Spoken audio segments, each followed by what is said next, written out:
Я, собственно, руководитель пресс-службы Российской академии наук. Найденова Александра Натальевна. Как еще раз, простите, Александра... Натальевна. А как у вас папу звали? Сережа. Натальевна – это отчество по матери. Можно сказать, матчество. Матчество? А так бывает? После взятки в ЗАГСе еще и не так бывает.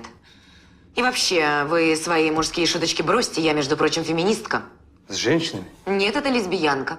Баба-мужик? Нет, это трансвестит. Кто свистит? Никто не свистит. Я считаю женщин венцом творения. А мужчин гендерными узурпаторами. А, понятно. Ебанутая.